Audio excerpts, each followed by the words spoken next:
I just want to tell you about last Friday when we had our first Vision Night. When people ask me what the Vision Night is about, I tell them it's about talking about the future of our church, where God wants us to be. And I'm so thankful to God for so many people at church who've come along. There are more than 80 church members who invested their time to come to talk about the future of our church.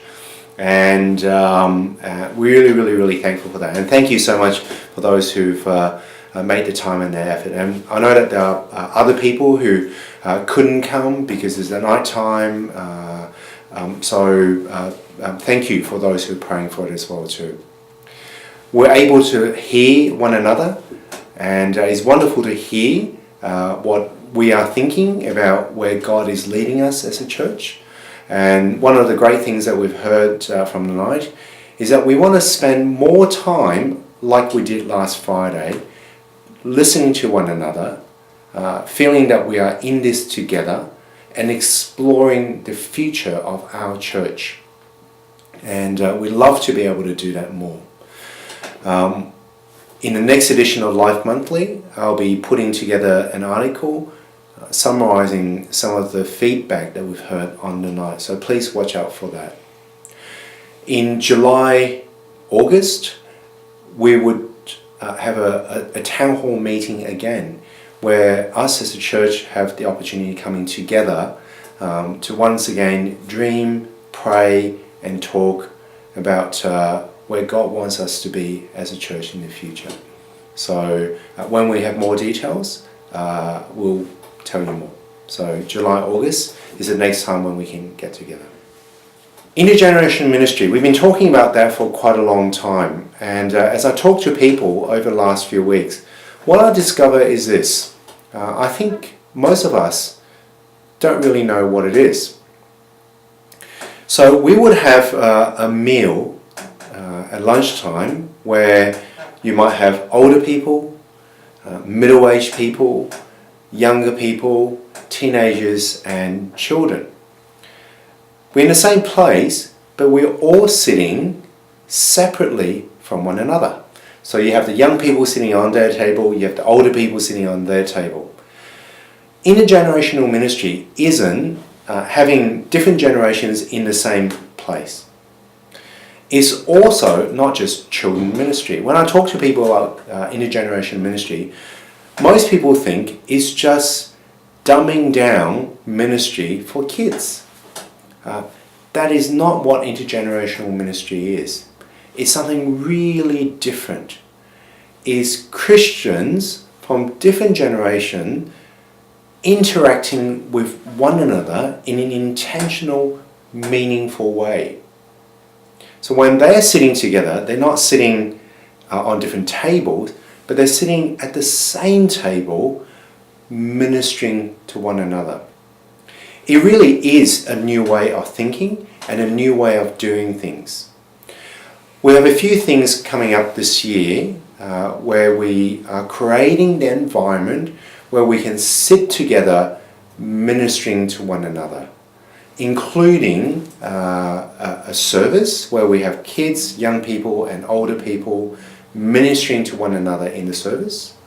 We're also planning a weekend away for dads and kids in September.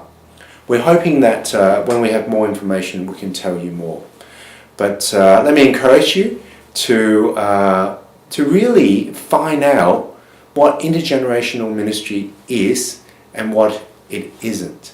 So come and talk to me, or even better still, find Catherine Chung, and she's absolutely passionate about this ministry and she can tell you more.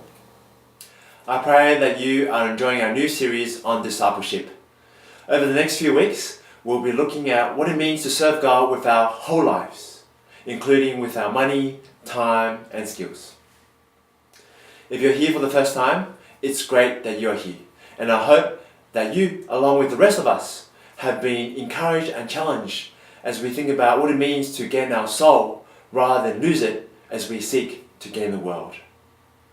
If you want to find out more about Jesus, to know what it means to live and to trust Him, please put your contact details in the contact cards. whatever you're comfortable with, and place it in the bags which are coming around, and we'll do our very best to serve you. Baptism is such a significant and symbolic event. It's a gift from God to show how we have died to our old selves and how we now live our new lives in Jesus Christ.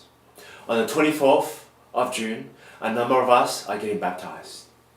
It's a chance for us to encourage them, but it will also be a chance for us to invite our friends and families to come along to see who Jesus is, how Jesus has impacted their lives, and to share a meal together.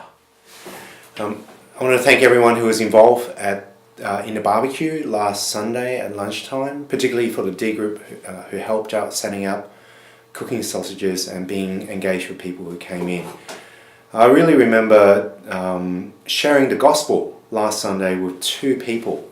One was a 10-year-old child and his mum, and the other was a homeless man who came in towards the end of the barbecue.